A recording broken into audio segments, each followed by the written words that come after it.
Michigan has the most abundant public golf in the country. Michigan has environmentally sound practices for the protection of our property, and golf has a $2.2 billion impact on the state's economy. Please join me in welcoming David Pierce Snyder.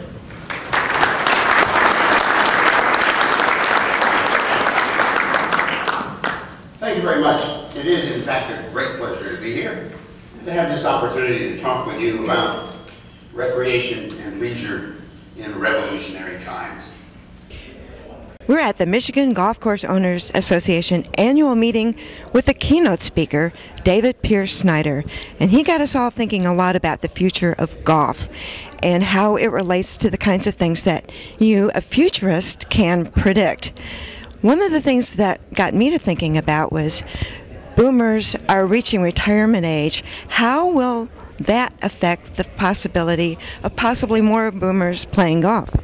Well, there's all kinds of ways that it might affect that, and in some respects, the golf course owners themselves are probably better judges of that. What I can tell people as a result of demographics is, first of all, up here in the north, the number of folks that are retiring and moving to the Sun Belt, therefore your customer base moving away, oh, they're not doing that. First of all, they're not retiring. And secondly, when they do retire, they don't move to the Sun Belt. They stay right where they have been, or they sell their suburban house and move into a high-rise condominium, but they still are in the same community. They want to stay with the people that they've spent their lives with, very often that their grandchildren are nearby, and they want to live close enough to their grandchildren to see them on a regular basis, but not so close as to be babysitters. So for a whole dynamics there, but we are seeing this change. The Sun Belt, in fact, there's now reports the Sun Belt has begun to drain out. That there are people moving out of Florida because it's gotten so expensive, and they're moving back sometimes halfway. So the big beneficiary here is like North Carolina and Tennessee, who are getting these what they call them halfway people. They only come halfway back north. And then some are moving clear back to where they originally started. So the dynamics of the boomers now. Did the boomers play golf? Yes, the boomers played a lot of golf. Will they continue to play golf in old age or not? That's the thing that you got to experiment with, you know, explore. Ask your members, what do you plan to do? Do we have to introduce some new features of our golf course in order to keep these folks? I noticed that they were selling over at the vendors booth. They were talking about segways. Oh, is that something as part of the adventure of growing old? Instead of the regular old golf cart, I'm going to teach myself how to ride a Segway. And ride the Segway around the golf course is that I don't know how that works. I don't know how you can put a golf bag on your. Does your caddy also ride a separate Segway and carry the club? You know, this is all new. But it is one of the things as a futurist that I say is, hey, the future is going to be all new. It's not going to be a straight line extrapolation from the past now. There's all kinds of new things happening. What does the cell phone do to the golf game? When people now are never out of touch of the office. If they came to the golf course to get away from the office so I could meet and deal with a client and not be bothered, and now what? The client's phone is ringing and my phone is ringing. Where's the benefit of the golf course? Can we put an interceptor on the golf course so that you can't be bothered? Do you establish a rule that says you leave your cell phone in the charger at the clubhouse so that you don't have that, you know, all these things are possible when you start to think about the future. Well, it is kind of fun to think about some of those things, and one of the things you said was, you quoted some statistics that said that one of the most popular leisure exercise activities is exercise walking. Mm-hmm. Now, is there a way that golf course owners could go after people who are really interested in that and say, leave the cart back there, get out and walk?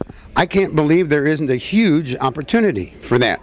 But now, if you take a look at the 80 million people who say they exercise walk, first of all, disproportionately, it's women. It's about 3/4 of them. Now, do they also play golf? Probably not. So is there a thing that you say, well, let's open the walkways between the golf holes that we have the carts on during part of the day, Is there a slow time during the week that we want to stage walks so that people can come out and walk? It's hard to do power walking in neighborhoods. There's cross traffic, there's traffic lights, and what these people like to do is to get up a rhythm and walk without breaking stride or their wind and everything else for a mile or two. Well, that's hard to do in a regular neighborhood, and therefore you could and it's, of course, the setting is lovely, the visuals are lovely, so why not? Or maybe open a second path right next to the cart path so that the walkers can be walking anytime. I believe there's a great opportunity there. There's only 28 million golfers in America, and there's 82 million power walkers. Let's take a look at the comparison here, right?